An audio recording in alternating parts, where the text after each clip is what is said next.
Ponatinib is a tyrosine kinase inhibitor that we refer to as a third generation.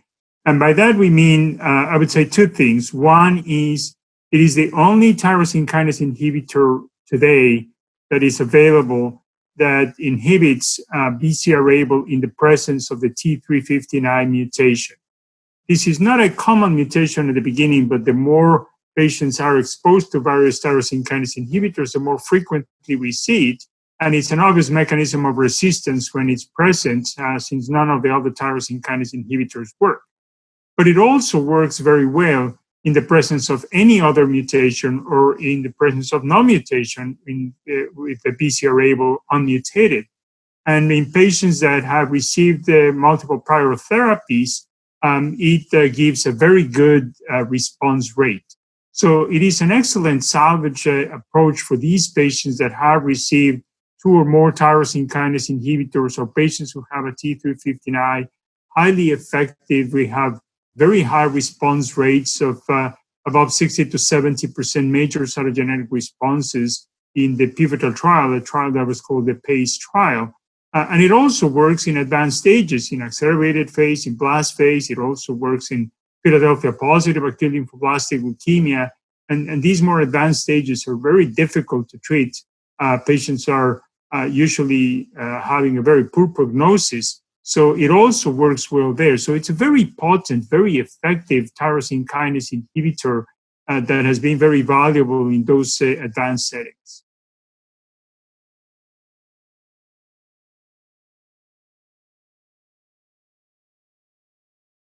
The best study was the pivotal trial for the Ponatinib when it was initially developed. The objectives were to see the primary endpoint was the rate of major cytogenetic response.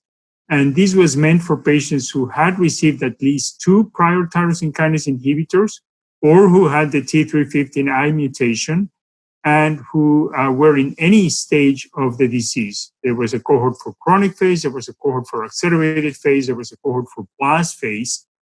And within each of these cohorts, they were divided between having T359 mutation or any other or no mutation. The others were grouped together. And the design was just giving them treatment. At that time, the phase 1 study had been completed. The dose that had been identified as optimal, as the maximum tolerated dose, was 45 milligrams daily. So that was the starting dose for all of these cohorts. And patients took this drug orally as it is given continuously, unless there was either progressive disease or inadequate toxicity, unacceptable toxicity.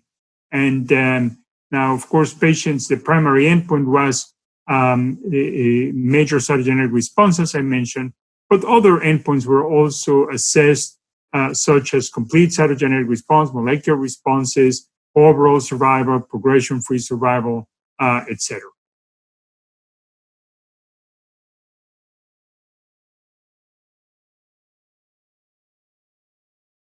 The main findings of this study were that on the efficacy side, the major cytogenetic response rate was very high.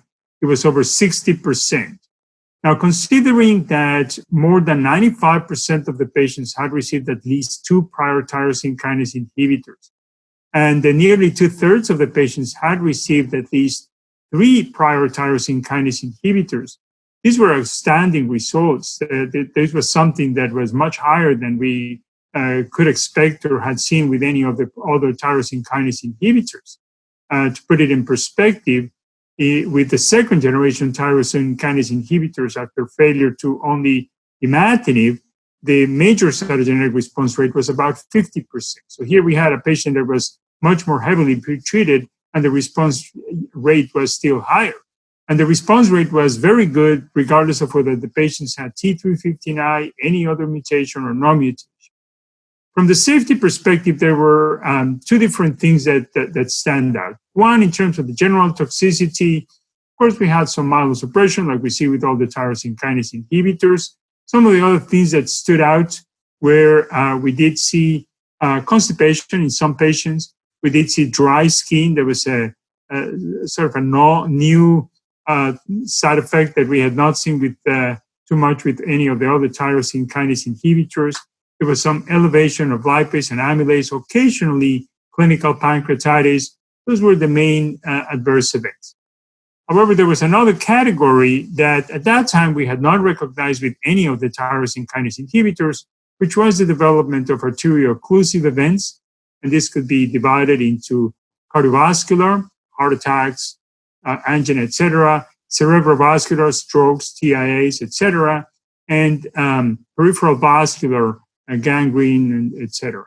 And these occurred with what appeared to be a growing incidence. At the beginning, the first report showed about 11% of patients, and then it grew as we continued observing the patients longer. So this was something that that stood out and caused some pause in the assessment of the safety profile of this drug. And then we started realizing that it happened with other drugs as well. So it became sort of like the initial recognition of this potential safety concern for these tyrosine kinase inhibitors.